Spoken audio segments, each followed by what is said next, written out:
Председателке, јас ќе се обидам да бидам кратка, ме инспирираше вашата дискусија.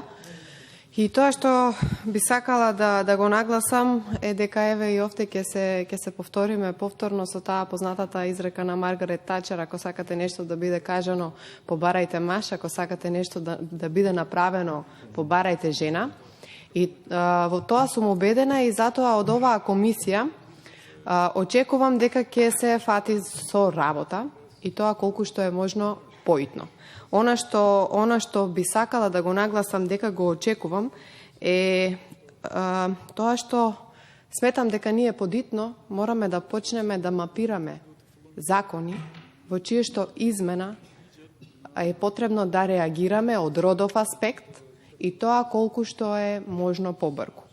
Ако ги земеме во предвид и дневните политики со кои што се соочуваме секојдневно, и во оваа ковид криза ќе видиме дека одредени категории на граѓани, не зборуваме само за жените како жени, туку одредени категории на граѓани во овие ковид услови се запоставени. Значи, ако земеме да го разгледуваме буџетот и разгледуваме мерките на државата која што ги предвидува во врска со ковид кризата, еве да речеме, повторно родово сензитивно не е гледано.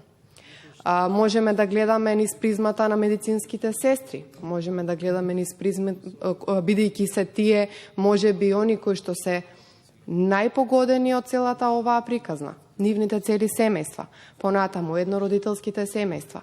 Се надевам дека колку што е можно поитно ќе направиме една група, односно и преку оваа комисија, иако не е надлежна за одлучување и за носење на одредени измени во закони, меѓутоа можеме ние заедно сите да иницираме одредени измени.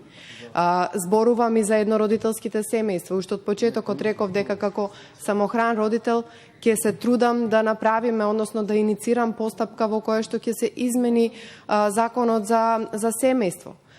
Исто така, може би сакала еве да ви нагласам една идеја која што би можеле да ја спроведиме, а тоа е да направиме интерпарламентарна комуникација со жените од парламентите кои што се соседни.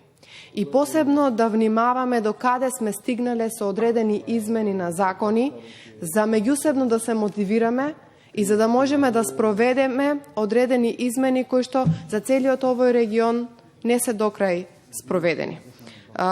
Значи, исто така би сакала да отпочнам уште една тема која што сметам дека за нашиот престоен период би требало да ни биде приоритет, а тоа е булингот на жените во социјалните мрежи.